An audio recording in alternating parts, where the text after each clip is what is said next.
Morning friends. আজকে বৃহস্পতিবার সকালবেলা তোমাদেরকে সুপ্রভাত জানিয়ে আজকের দিনটা শুরু করছি। তো প্রথমেই সকালবেলা আমি আমার মেয়ের একটা হেলথ ড্রিঙ্কস বানাই। ওই হেলথ ড্রিঙ্কসটা ওকে আগে বানিয়ে দিই, ও আগে খাক।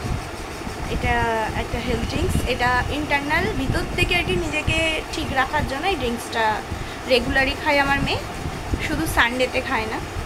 আজকে একটা নতুন রেসিপি তোমাদের সামনে তোমাদের সাথে শেয়ার করব। তো তোমরা দেখতে থাকো আজকে আমার ভিডিওটা, আবার পাশে থেকো। তো চলো দিনটা শুরু করি। আজকে আমি আপনাদের সামনে দুটো রেসিপি শেয়ার করব। প্রথমত ওই যে দেখুন, উষ্ণ গরম জলের মধ্যে নুন দিয়ে লাউ পাতাটাকে আমি কিন্তু হালকা করে একটু ভাপিয়ে নিয়ে দেখুন চুবড়িতে তুলে দিয়েছি। এটাকে সুন্দর করে কিন্তু আমি চুবড়ির মধ্যে মেলে দেবো। এবারে দেখুন, পটলের খোসা এবং ঝিঙের খোসা দুটোই কিন্তু আমি এখানে নিয়েছি। এই দুটো একটু হালকা করে ভাপিয়ে নেব। আচ্ছা, প্রথমেই আমি বলি, এই পটলের খোসা বাটা রান্নাটি কিন্তু আমি আমার শাশুড়ি মায়ের কাছ থেকে শিখেছি। উনি কিন্তু পটলের খোসা বাটা এই তরকারিটি করতেন এবং অসাধারণ খেতে, যার কোনো তুলনা হয় না। আর এখানে দেখুন, চিংড়ি এবং চিংড়ির মাথা দুটোই রেখে দিয়েছি। চিংড়ি মাছ এমনই একটা মাছ যে কোনো তরকারিতে দিলে তার স্বাদ কিন্তু খুবই সুন্দর হয়। তো এখন এখানে আমি কিন্তু কড়াইতে সর্ষের তেল দিয়ে দিলাম। সরিষার তেলটা একটু গরম হয়ে গেলে প্রথমে এর মধ্যে কিন্তু আমি আগে পেঁয়াজ, আদা, রসুন হালকা করে বেটেছি, একটু গোটা গোটা থাকবে। সাথে কিন্তু কিছু কাঁচা লঙ্কাও দিয়েছি।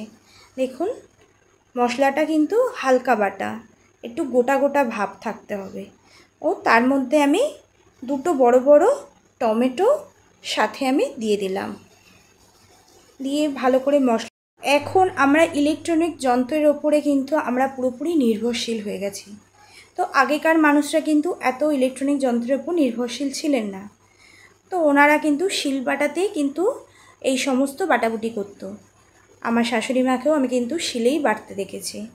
আমার রান্নার হাতে খড়ি প্রায় আমার শাশুড়ি মায়ের কাছ থেকেই। আমি বাপের বাড়ি থেকে কিচ্ছু শিখে আসিনি, ওনার কাছ থেকেই সমস্ত রান্নার আমার হাতে খড়ি এবং শেখা।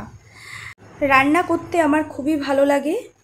তো উনি যা শিখিয়েছিলেন তারপরে আমি আরও নিজেকে আস্তে আস্তে আমি রান্নার দিকে আরও বেশি নিজেকে আমি নিয়ে গেছি। তো এখানে দেখুন, চিংড়ি মাছের মাথা বাটাটাও আমি কিন্তু এর মধ্যে দিয়ে দিলাম। এবারে কিন্তু এটাকে আমি ভালো করে নাড়বো এবং পুরোপুরি জলটা শুকনো করে দেবো। আর রেগুলার যা মশলা, নুন, হলুদ, লঙ্কা গুঁড়ো সবই এর মধ্যে দেব, কিন্তু অল্প একটু গোলমরিচের গুঁড়োও দেব। গোলমরিচের গুঁড়ো দিলে তরকারির স্বাদ কিন্তু একটু আলাদা হয়।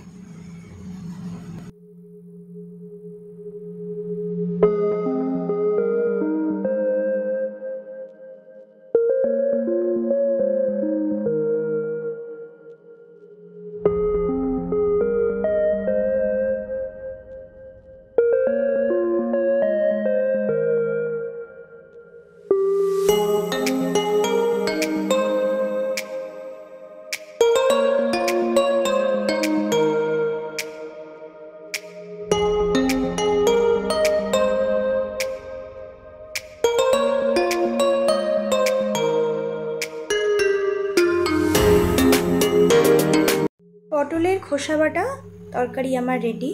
দেখুন, খুবই সুস্বাদু, একবার বাড়িতে ট্রাই করুন। চলুন পরবর্তী রেসিপি। দেখুন, কড়াইতে কিন্তু আগে আমি সরিষার তেল দিয়ে দিলাম। তেলটা গরম হয়ে গেলে এবারে এর মধ্যে প্রথমে কিন্তু আমি কুচনো ছোটো ছোটো করে কুচিয়ে রেখেছি আলু, একটাই আলু দিচ্ছি, এবং অল্প একটু পেঁয়াজ। আলু আর পেঁয়াজ দুটো আমি দিয়ে দিলাম। এর মধ্যে কিন্তু আমি অল্প করে নুনও দিয়ে দিচ্ছি স্বাদ মতন। দেখুন, ভালো করে কিন্তু এটা প্রায় ভাজা হয়ে গেছে। এবারে এর মধ্যে কিন্তু আমি চিংড়িগুলো দিয়ে দেবো। দেখুন, চিংড়িগুলো একটু বড়, চিংড়িগুলো আমি একটু খুন্তি দিয়ে টুকরো করে দেবো। তারপরে এর মধ্যে আমি ওই পটলের খোসা এবং ঝিঙের খোসা একটু রেখেছিলাম, বাটাটা এর মধ্যে আমি কিন্তু দিয়ে দিলাম। ভালো করে নাড়াচাড়া করে নেব। তারপর রেগুলার যা দেওয়া হয় মশলাপাতি, সেই মশলাও এর মধ্যে একে একে সব পড়বে। আগে এর মধ্যে আদা, রসুন এবং পেঁয়াজ পেস্ট হালকা করে কিন্তু বাটা আছে। প্রথমেই আমি কিন্তু প্রথম রেসিপিতে বলে দিয়েছি। আর এই বেটে রাখা মশলাটা কিন্তু আমি এর মধ্যে সম্পূর্ণটা দিয়ে দিলাম। ভালো করে নাড়াচাড়া করে নেব। নিয়ে অল্প করে গোলমরিচের গুঁড়ো দিয়ে দিলাম।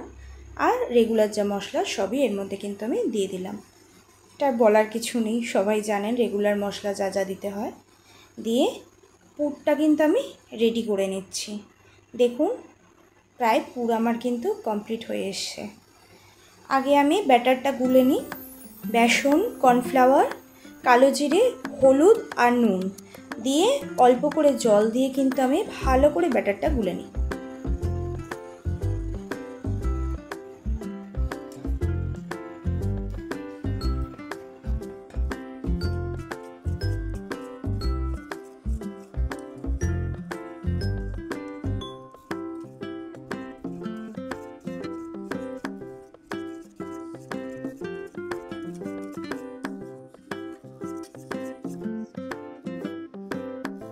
লাউ পাতাগুলো দেখুন শুকিয়ে গেছে, জল ঝরে গেছে এগুলো।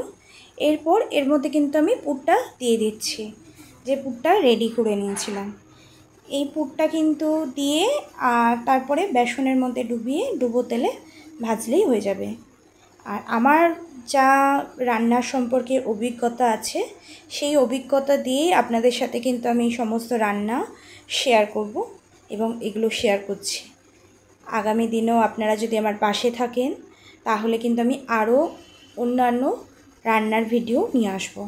অবশ্যই আপনারা কিন্তু আমার ভিডিও দেখলে কমেন্টস করবেন এবং লাইক এবং শেয়ার সাবস্ক্রাইব করবেন।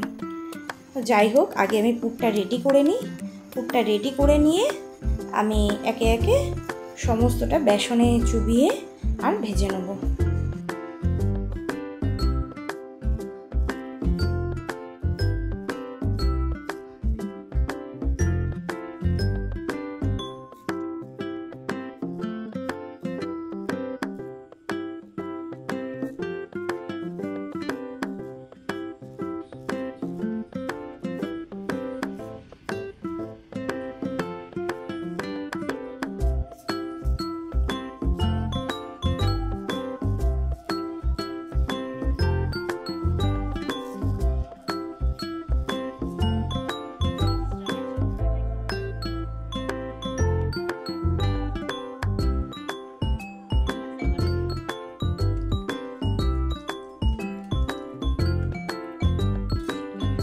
লাউ পাতার বড়া প্রায় কমপ্লিট হয়ে গেছে।